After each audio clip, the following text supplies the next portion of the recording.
Well, you're paying your taxes, you're sending your children to expensive international schools, you're vacationing overseas, and you're driving a sedan, but you still can't afford to buy a home in the spot of the city that you would like to.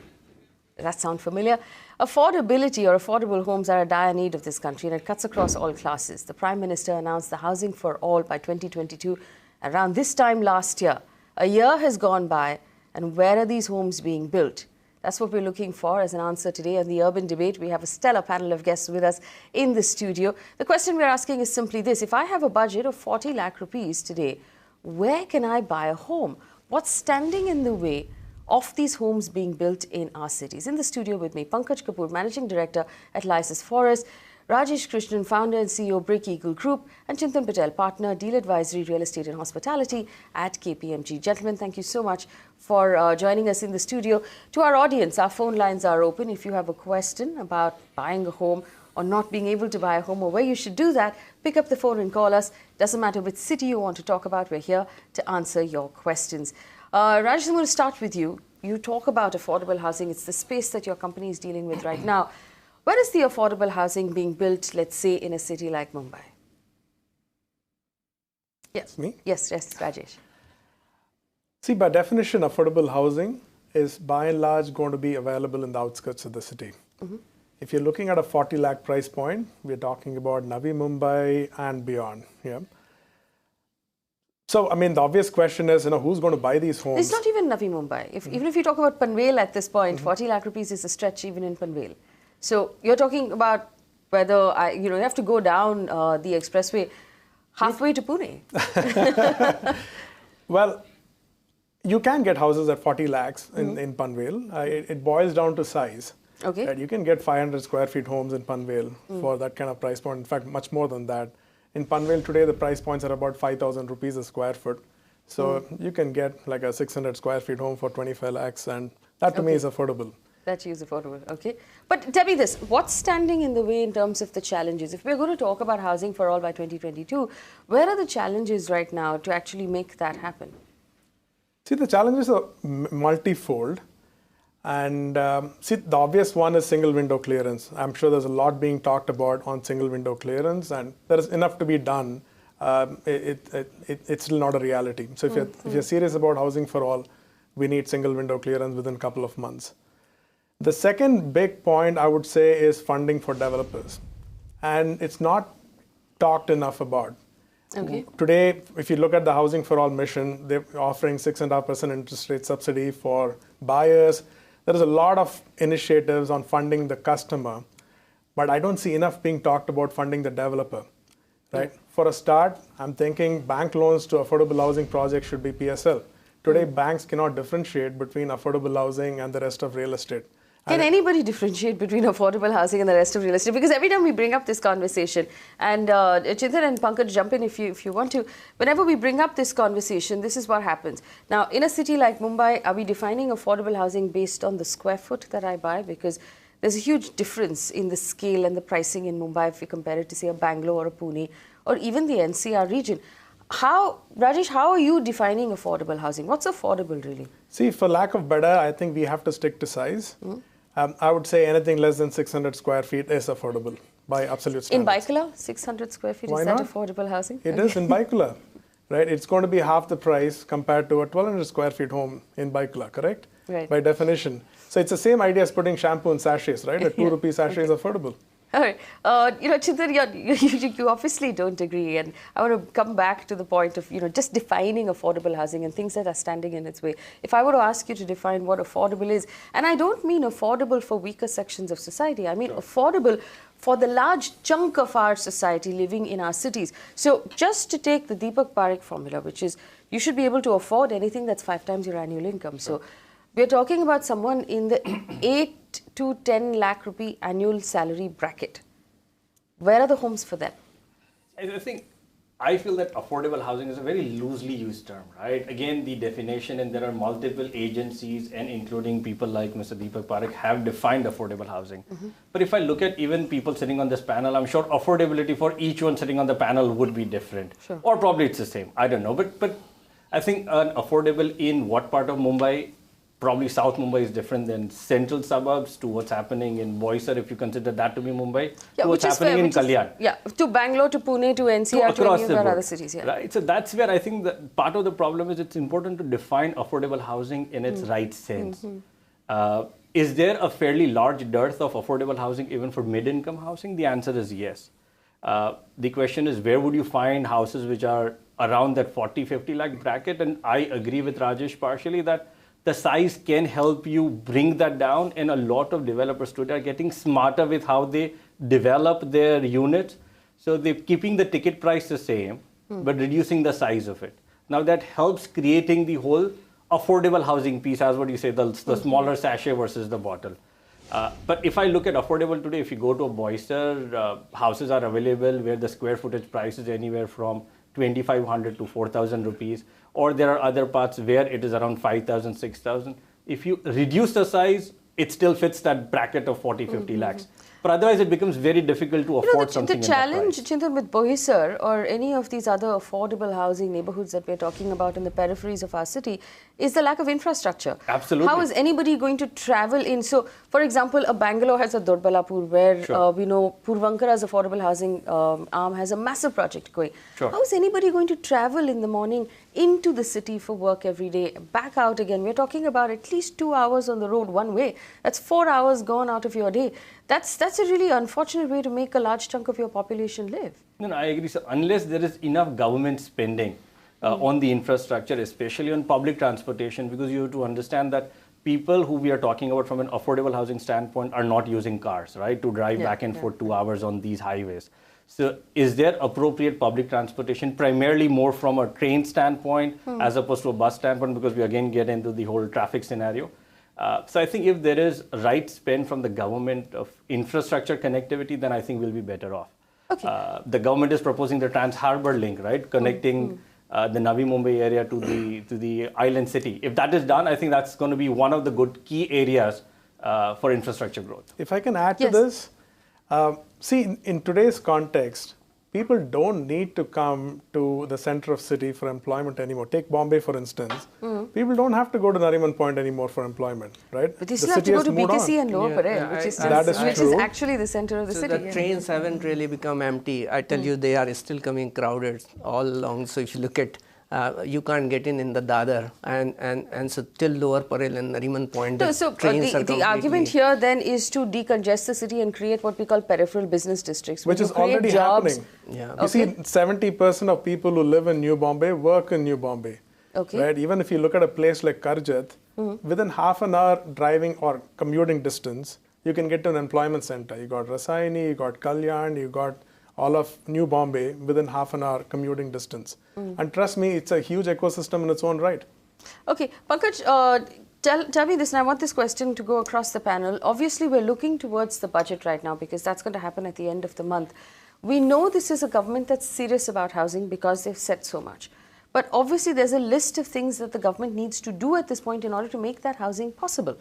So in that case, if we were to put a checklist down, Pankaj, what's the most important thing for the government to do? A number of things, like, what reality is suffering right now, three things is one is like costly capital, costly land, and affordable housing so far away that, even though persons are in need of it, he can't go and live in that particular place. And, we talk about like Navi Mumbai, others areas, the net intensity of employment in the Navi Mumbai itself is too small. So it is catering only to that small segment. So it's a satellite town for itself. It's not catering to the Mumbai employee needs in that sense. So, in that aspects, if I look at from the budget point of view, I see government so far has been pro-investors. If you look at income tax rebate for the investors, like if he utilize it against the rental income, he can have a whole interest amount waive off. I think they should do something for the first-time home buyer. The first-time home buyer, the whole interest amount, higher tax deduction, and probably the whole interest amount for the first-time home buyer. So if you look at why do we have to have more investor-oriented policy rather than home buyers policy, and this is one thing which I want to lay the emphasis. When you see the whole housing policy of India, it is more pro-investors, not the end user. When we are talking about housing for all, I'm talking about catering the needs of the people. And if you look at the era of last 1 decade, what has happened from 2005 till now, we have our dependency to the investors have increased. So if you look at, there are people who are buying 3 houses, 4 houses.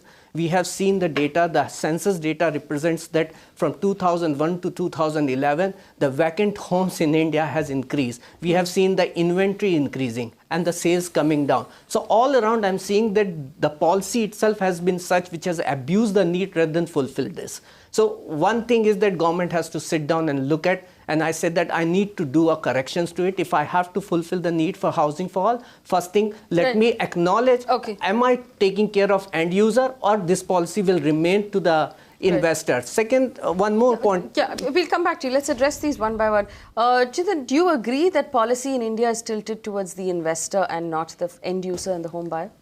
I would tend to kind of slightly disagree on that. Okay. You know, when How you look at the real estate regulation bill that is in discussion. It has not yet come. So that's partially it, right? You know, when I look at if it's developer friendly, then probably the cost of funding should have come down, right, from where we are today. No, not developer friendly, but investor friendly. You know, if you look at, we promoted FDI in the realty, which is costly capital.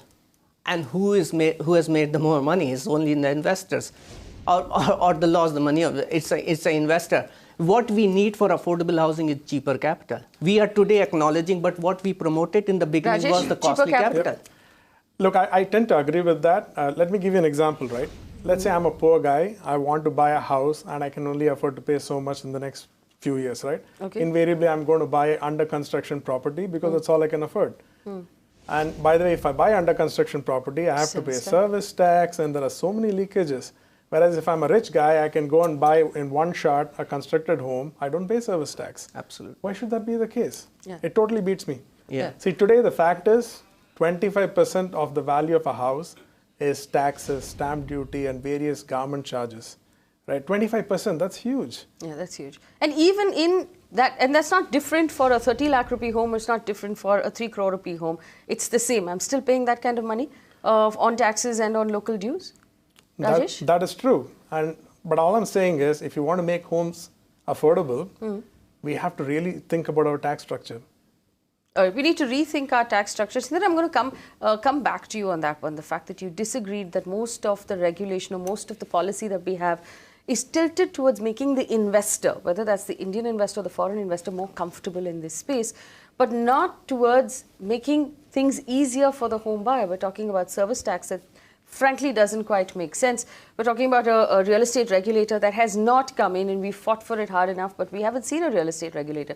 We're hoping that in the budget session it will happen, but I mean, 3 sessions have gone by without it happening. So do you agree then that the end user or the home buyer is still on the government's mind, or is it largely tilted towards investors at this point?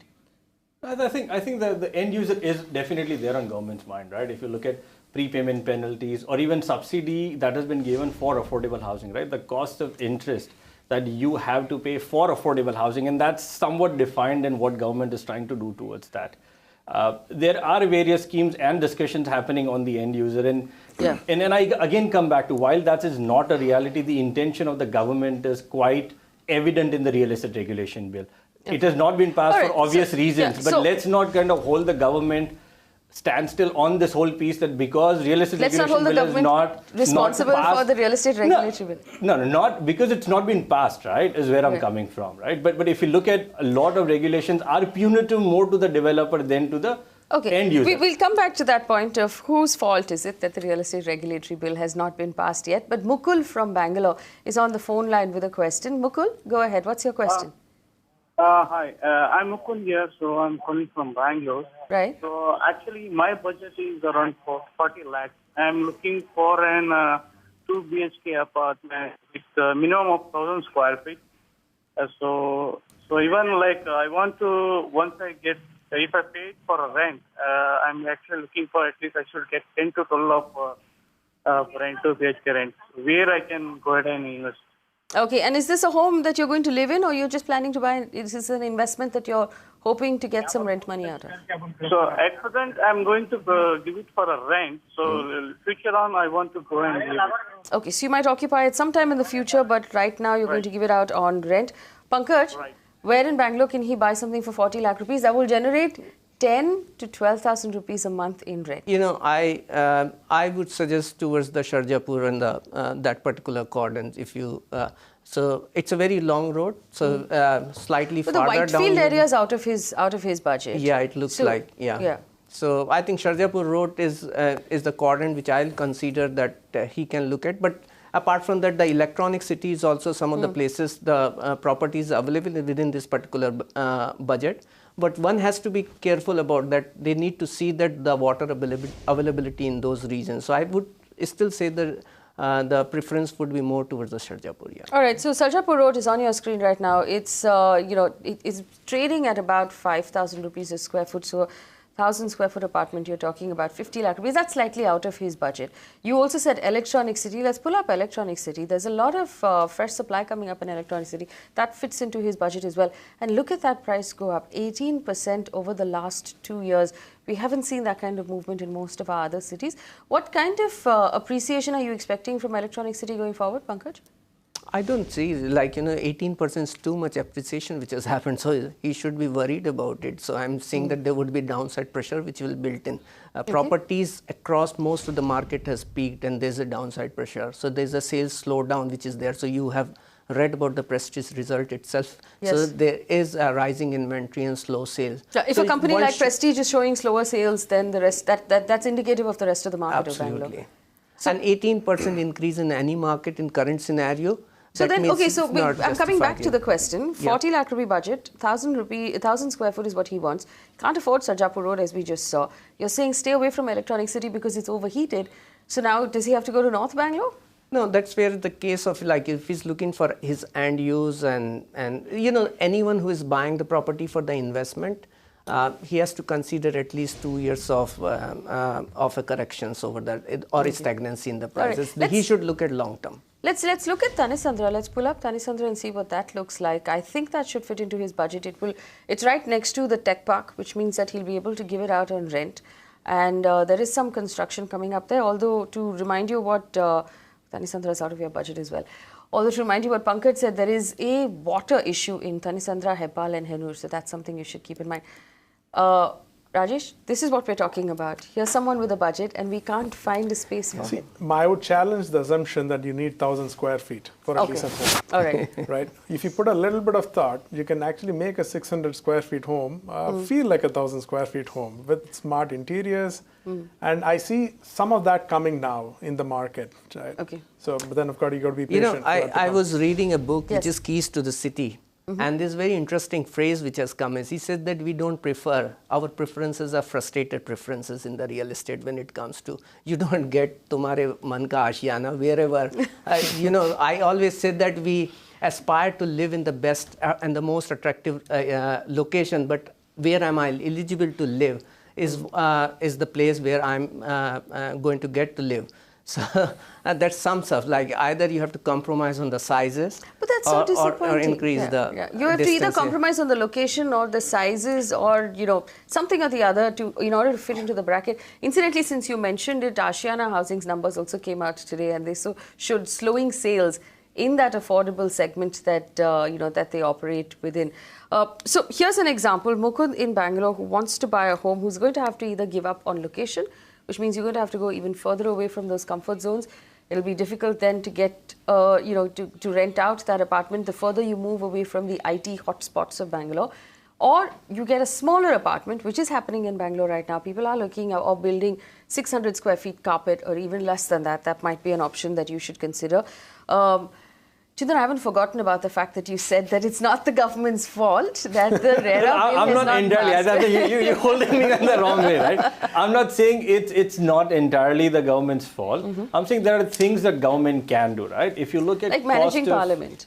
Sorry? Like managing parliament. I think that we'll leave it for another debate. More than happy to come that and debate that with you. Okay, so you're saying basically that RERA is evidence enough that policy is tilted towards the end user. No, that's part of it, right? All I'm just saying is there are a lot many things that the government can do. So I'm not saying that the government has fully done its part and that now everything's left on the developer or the investor. I would say that it had been or it has been tilted towards, and I'm seeing a lot of corrective measures this government is today's bringing. So if you look at one thing is why developers lobby is not very happy with this government. Right. Because it has tried to do a lot of things. So the black money bill they brought in, which has really sucked away most of the money, black money in the market. That is where, if you look at most of the developers, like, you know, are finding it difficult to take care of their cash flow situation. And one cannot say there's no black money in the market. There was a lot of money. So government has scrubbed that particular sections of it.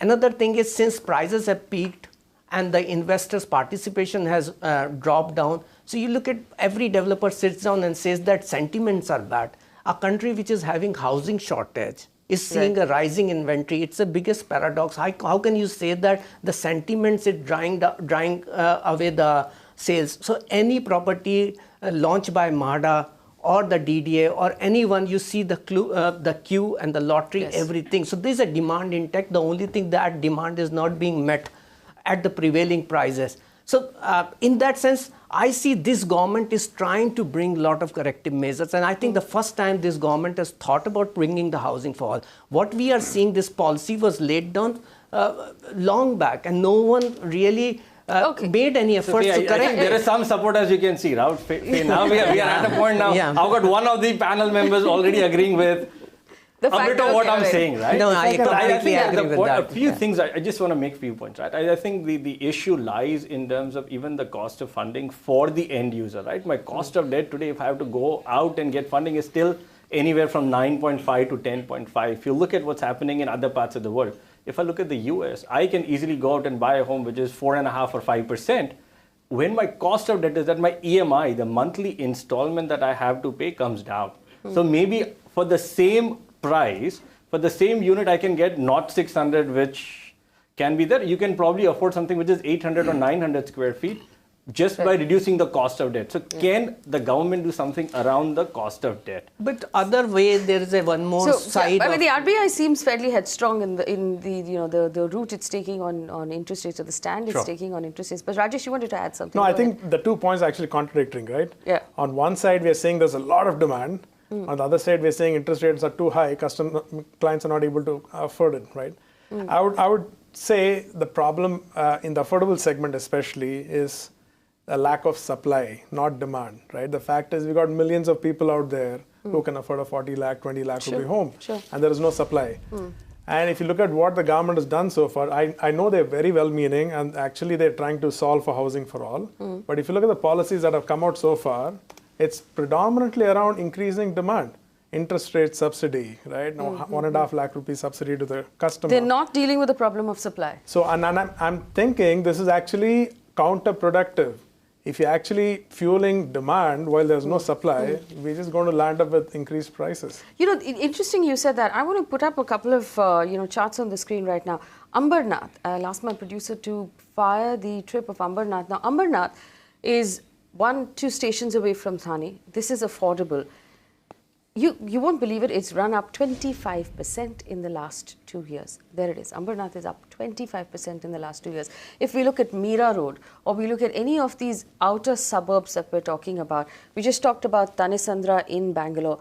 There you go. Meera Road has gone up in the last 2 years. If we look at anything outside of our cities, you'll see that when we start with affordable, because of the demand that we're looking at, Tanesandra has gone up 40% in 2 years. That affordable neighborhood automatically suddenly becomes unaffordable because the demand just overwhelms any sort of supply. And I think that fundamentally might be also a problem, Rajesh. This is a very good point, right? I think this is something you should expect because of urbanization. If you look at the outskirts of the city where it looks like wilderness today, 10 years from now you're going to have schools, hospitals, all the social amenities. Right. And those places are going to be much more livable with employment centers, right? So as the place urbanizes, you should expect property price appreciation. It's good news for investors, It's good news for investors. So Pankaj, would you recommend then that anybody looking to make an investment, like Mukund was on the phone line with us, anybody who looking to make an investment should stay sub 50 lakh rupees in any of our cities? But it should be habitable. So if you look at given No, examples, but the aim is to buy. If it's habitable, it's not sub 50 lakh. Let's be honest.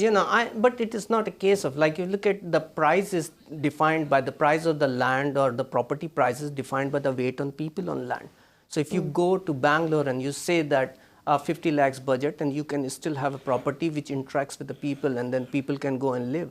Here the Panvel and some other regions where there's no human, no density, no infrastructure, nothing, but still prevailing price of 6,000, 7,000 rupees, which frankly speaking is probably abuse to urbanization, which is what is restricting the urbanization. So one thing very important is the corrections in the prices should come in so that the urbanization start happening.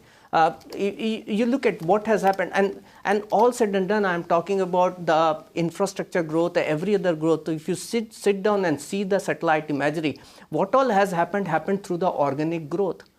So far, Navi Mumbai has taken close to 16 to 20 years to have a certain population's number.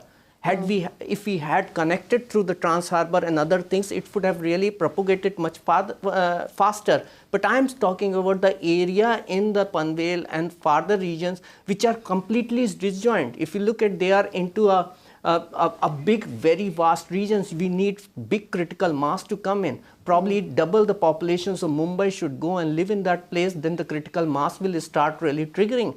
So that's a very long story.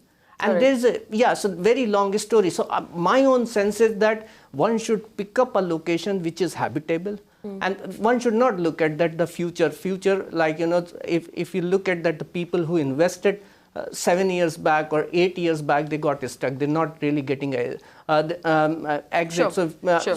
For homes that are priced in the 40, 50 lakh rupee bracket, where are these homes being built and what's standing in their way? I understand Prashant is on the phone line. Prashant, go ahead. What's your question? Hi. So I'm planning to invest around 30-35 lakh rupees in a Virar area. So the project that I finalized is Ekta Park Village. Okay. So is it a good idea to invest there, or do you have any other location which offers me a good value and appreciation in the future? So 35 to 40 lakh rupees, that's your budget? Yeah, roughly that. And Prashant, this is a pure investment. Yeah, it's sort of pure investment, yeah. Pankaj, you want to take a stab at that? Virar, we'll put up Virar in the pricing of Virar in a bit. Ekta, Virar, 35 to 40 lakh rupees, is that a good investment? For long-term point of views, one can consider it's already developed locations and well connected to the western suburb and the island city. So in that sense, connectivity it has and well populated, good locations, but it's a long term. So don't consider any price appreciation in short term. So define, when you say long term and short term, what do you mean? Short term is like, my own sense is like 15 months to 18 months, I don't see any price appreciation. I see stagnancy in prices. But then that every property on the long term way give you 13-14% appreciations. So if you take a long term horizon, it will certainly pay off. All right, we're looking at Virar on the screen right now. It's down 6%, and it seems like it's has taken a beating over the last couple of quarters at least. Rajesh, you wanted to say something?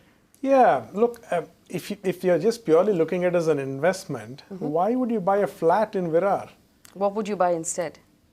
If you have to put it in property, I would probably consider land further out. Yeah. So how much further out would I have to go to buy land? I mean, this is a young man with a 35 lakh rupee bracket. Buying land is a completely different ballgame.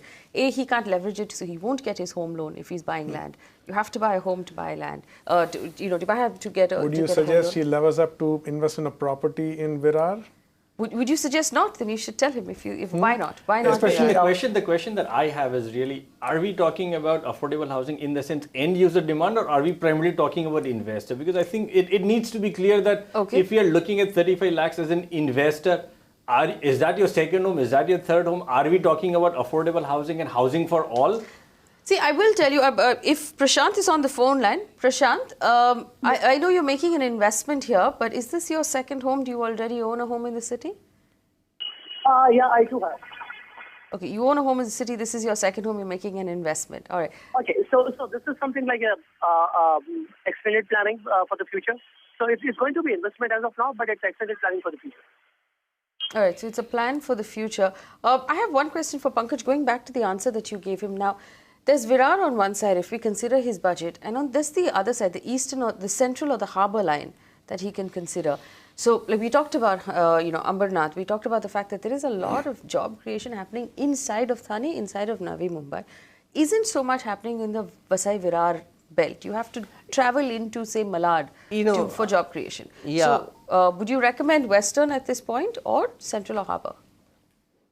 I would still go by the Western because the reason there is already a job connectivity, and if you can, from Virar, if you can travel to Mumbai in 1 hour, I would say that it still holds a good position. Ambernath and several other places in the surrounding central suburbs are primarily, if you look at secondary industry driven. Sure. Less of IT. IT is only in the segments of. But TCS has that office now in Thane. But it's in Thane. But if you look at Thane, is into the 7,000 or 8,000 rupees bracket. Okay. Thane does not cater to his budget. He has to go further down and further down towards Ambernath and this thing. That does not interact. That's very far away from Thane. Or other side, if you can look at then from the future point of view, I see that if the Trans Harbour comes in, then your Uran Ulve probably will give you very high growth. But that's like, you'd have to consider only 25% probability. So you do your maths. So 25% probability on the coastal road as well, because Vasai Virar will receive a massive bump up from the coastal road when it does happen. I don't know, because it's going to connect till Dahisar, and post Dahisar the journey is going to be long. So I see that real connectivity is. Shall we ease off that last 20 minutes? Rajesh, you wanted to say something? Sure. Look, when somebody's talking about an investment, I would like to understand his needs. If he's thinking about rental yield, maybe Virar is a good spot. Okay. But if he's thinking about property price appreciation, I would probably pick a place like Karjat. I'll tell you why. Because you're building there. No, not besides. The reason we decided to build there is because we believe in the location, right? Okay. I'll tell you why. I mean, we're really bullish about the whole Naina area, right? It is true, there is a lot of infrastructure that is coming through. It is rolling out in front of our eyes. Unfortunately, Panvel is already priced it in. Yes. Today, the fact is you can still get housing at 2,500 rupees, 3,000 rupees in the Karjat belt.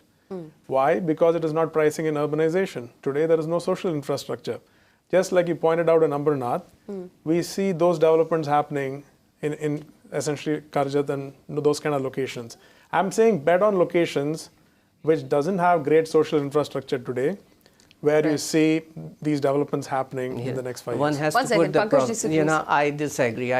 I tell you, you should always pick the one where you have a yields, because that's where the appreciation lies is. Any assets, if you look at land prices across India, is unproductive. Unproductive. A developer can't buy a land and make a viable project unless he does some chori. I'm telling you in front of everyone. Wow. So if, this is the state of the prices, and I think this is to some extent the taxes which has come to them and the way the property prices have come. So if he does not have 80% of loading, he can't have a profit margin coming. So if you look at that's kind of a state, and across market. And one more thing, in some of these regions... Hang on 1 second. Chitan, you want to respond to that? The developer has to do chori of some sort in order to make the business work? I disagree. Okay. And part of it is, so there is loading. See, you'll have to realize, right, both parties, right, in terms of what is affordable. But I think the point, before I get to the developer point, which I disagree with, I think yields, right? Everybody pointed about, both Rajesh and Pankaj talked about yields, right? Yields in Mumbai. Let's talk about what is the yield in Mumbai, right? 2%. If that is 2%, that is really low. So I think people have to bank up on appreciation, given that my cost of debt is I always say that... I'll respond to your piece on your second point. But I'm saying, given that the cost of debt is 10% and my yield is only 2%, unless appreciation is there, from an investment standpoint, does it financially make any sense? And the answer is no, right? And that's where kind of the economics of investment come in. Which is why most of the people who call us are looking for appreciation over the long term, and they're not particularly interested in the rental return, because it barely covers any portion of your EMI. But that's where the case comes, is if your rental yield is 2%, you will not have property appreciation. So you look at both the things work together in tandem. So your rental yield has to be productive for property should start appreciating. So efficient rental yield in residential is 5.5%, and you can't say that there has never been a time. We don't have that anywhere in the country. But any market. So if you look at it, used to be. If you look at till 2012. Whitefield was giving 5.5% yield. Walker was giving 5.1% yield. So all these market, because the yields were productive, the capital appreciation has happened, and that's where the yield did not, the rental did not go, and the yield went down. Whitefield and Walker on the So screen and take a look at what the capital appreciation in both of these neighborhoods have been.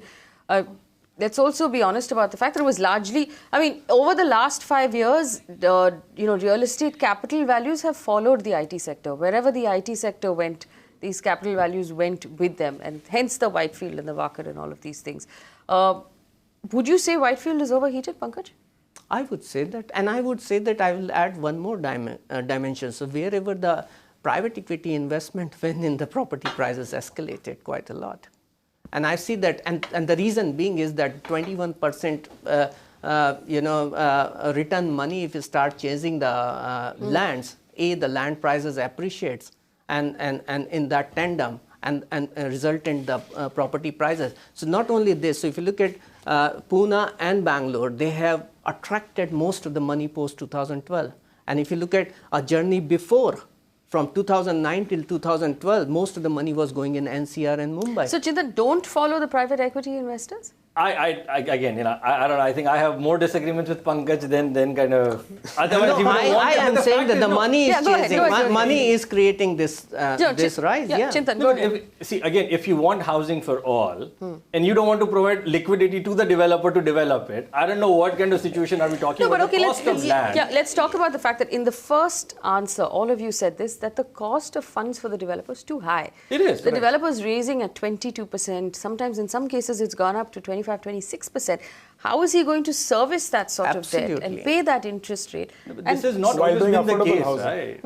This has not always been the case. If you take from 2004, FDI opened up in 05-06, right? A lot of the investment in the earlier period came in the form of equity. So it was not the high cost debt. The last 3 or 4 years has been the high cost environment of 21-22, and that is the need of what was created. So it's not that 21% money was used to buy land in all cases. And land buying at 21%, not a lot of people do that. It's primarily to finish the product.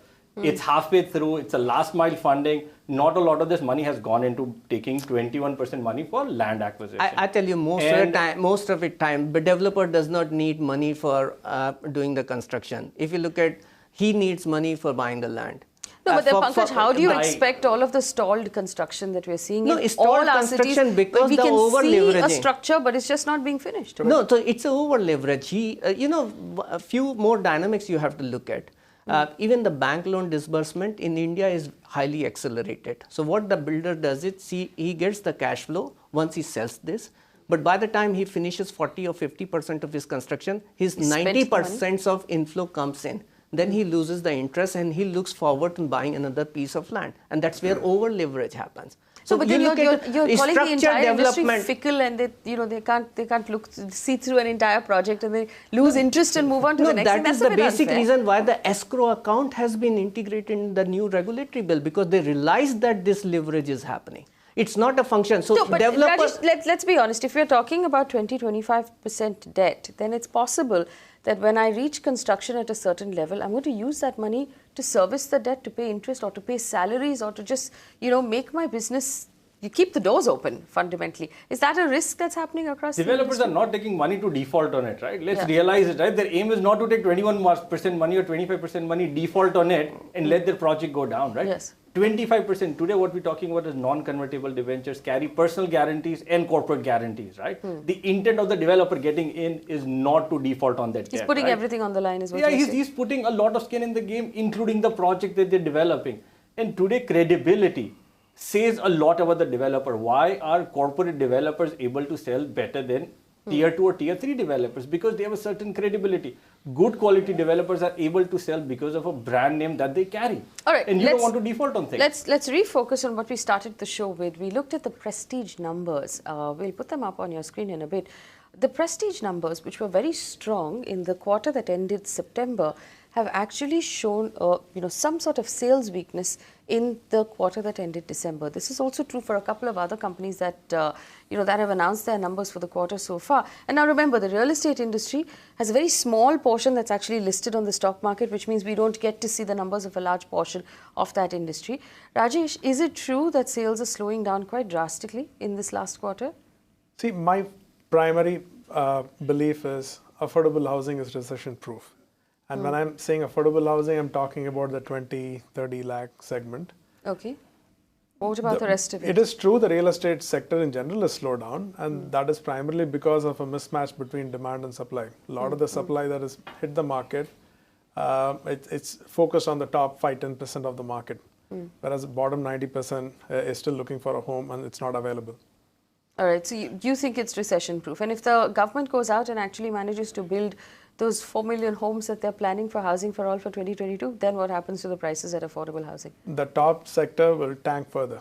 So it's good for affordable housing. Let me actually put up Ashiana Housing as well. That's an affordable housing company, and they've seen their sales soften as well. So I want to challenge you on the fact that affordable housing is recession proof, because Ashiana has seen a dip in sales. Take a look at that. It's actually come down quite drastically. Is there a specific reason we're seeing sales come down so much? See, I mean, I don't want to comment on Ashiana. Sure.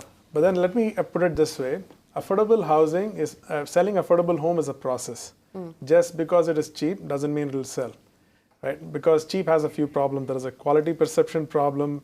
And also this segment is not the most savvy, educated customer base. You need to handhold them, educate them, tell them about the fact that they can actually get a home loan, and so on and so forth. So you need to run a process. Pankaj, you do numbers on the entire industry every quarter. I know you're working on your numbers right now. What does it look like? It's looking encouraging. I'm saying the last 2 quarters, I'm seeing marginal improvement in sales. And marginal improvement in sales, obviously not across the board. No, across the board, I'm seeing that if you look at MMR market, even in NCR market, and largely I do agree to some extent the affordable, the fashion has changed. The builders no longer looking at the luxury housing. Everyone is trying to reduce the sizes and the prices and bring in the ticket size which can really fit in. A lot of time it happens like, still there's a stress. So when you talk about the Ashiana housing. The last I heard was that the actual launch prices or the pre-launch prices have started to crack, whereas ready to occupy is still holding strong. Is that something you've noticed as well? Yeah, it is. And because the ready to occupy stock is very limited and in the good condition. So it's a risk-free assets. So if you look at today's buyer is a very cautious buyer. He's not willing to really take any risk in the market. So the one where the risks are less, there are a bit of a premium the consumer is willing to give, as well as there's service tax rebate you get in the ready property. So the ready stocks is certainly available, but it's a location specific. If you go to even NCR, secondary market is really come down, and largely because investors are looking at exit. So one thing which I want to add here, today's market is an end user market, investors not participating. So any product or any micro market which has a dependency on the investors is not doing good. Any market where you have got end user market who can come and live is doing good. See, from an end consumer perspective, a lot of these people can't afford to pay rent and EMI at the same time. So if it is a ready possession property, it makes much more sense for them to basically move into that homes. So ready possessions, but I think we should also note the fact that Chintan just agreed with Pankaj for the first time on this show. Yeah, that's true. All right, I agree. So most of the buying today, if you look at patterns, it's either in the initial pre-launch or launch stage, or when it's complete. So from a launch stage, because it's much more economical to get in at that stage. But I'd just like to add one more point. I think that this whole scheme of 20-80 and 70-30 or 10-80-10, I think that's having some impact, not as much as what people would have anticipated, but that's having some impact where people can pay 20% and get the comfort that they will pay the remaining 80% at the end when the project is completed, as opposed to a construction link. But there's a certain amount of risk that comes with making, opting for an option like that, which of course you take the risk of completion on. as a buyer, vis-a-vis buying something that's ready to occupy where you don't have to pay service tax provided the building already has its OC and you don't take on any of that risk. Vijay is on the phone line from Mumbai. Vijay, go ahead. Tell us what your question is. Hi, I want to know if I want to invest in Indore versus investment in Pune, which would be better? Like I'm right now I'm working in Mumbai and planning to shift in Pune. But typically, looking at my family size, I'm looking out for 2 BHK, but that goes beyond the budget. My budget is around 40 to 45 lakhs in Pune. Okay. And if I look in Indore, probably if, like in future companies coming there, get a good property of 2 BHK or 3 BHK in around 30 lakhs. So in terms of quality of life and like IT environment, which place is better? All right, that's an interesting question. Pankaj, I'll come back to you because you're analyzing these markets. Obviously, in terms of where Pune is sitting at this point, just on the yardstick of all of the cities of the country, it's going to be a smart city. It's doing really well. It's a market that hasn't cracked as much as the other markets. It's always shown stable growth. We're actually seeing Pune show us a shortage of commercial space. There's demand for commercial space that Pune has not fulfilled, which means there will be jobs created in the future. There are SEZs coming up for the IT sector. There will be, your demand for rentals will also be met in Pune. So 1 BHK in Pune or 2 BHK in Indore, and he wants quality of life for his family. I would still suggest 1 BHK in Pune. The size of the economy in Pune is much bigger than the Indore. If you look at the IT-driven market along with the population size, so my own sense is the city which has the more chaos gives you higher return. Is there supply for 40-45 lakh rupees in Pune, where he might actually be able to buy a 2 BHK if he goes into the PCMC area? Absolutely, there's still supply there. He doesn't have to buy one bedroom. He has both sides to go depending upon his choices. So he can go to the east as well as west. So he can pick up, area towards that Wakhad and beyond Thergaon and farther regions, as well as he can go to Wagholi and Kharadi. In that segment. No, Kharadi will be costly, but further down. Towards the western side. So if you look at, he has got options available both the places. Pimpli Sagar, fire Pimpli Sagar on the screen right now. I think that should fit into his budget. He might be able to buy a 2-bedroom if he looks at the PCMC area. Yeah, Pimpli Saudagar. Yeah, Pimpli Saudagar. Okay, that might not fit into his budget, but we'll continue to look for you. Pune seems like a better bet. Rajesh, would you recommend Karjat instead to him if he's going to? It's open to going all the way to Indore. Again, if he's thinking about an investment, I would look at growth corridors. Okay. Right, where employment is being generated, where social infrastructure is being created, and real roads and infrastructure is being created. I would bet on places like Talegaon and the whole area around Hinjawadi. I think I would look at it as a growth corridor even today. Okay, the whole area.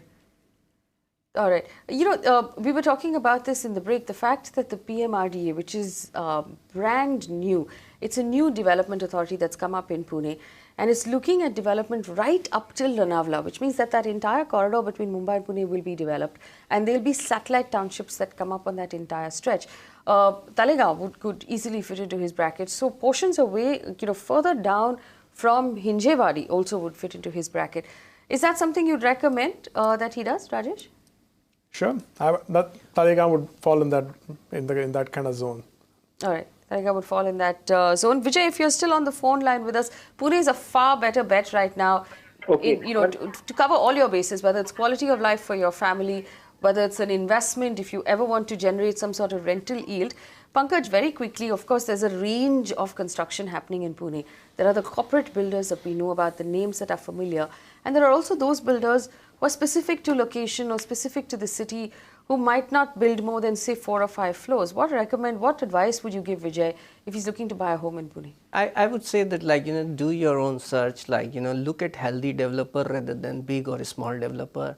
Look at the developers who does not have a huge backlog to do kind of consumer search, consumer complaint search. So if someone has a big backlog to be constructed, so he won't be able to fulfill the promise in the stipulated time. So look at that aspects. Even the local developers, I do feel some of them do very good job. And we do developers rating, and we find that the smaller developers performing better than some large one. I'm told Vijay wants to say something. Vijay, go ahead. The last one, like I already have one house in Indore, like a 2 BHK apartment near Rajen Nagar. Okay. Would it be wise to sell that apartment at this point of time and look for a 2 BHK in Pune in the budget of around 50 lakhs?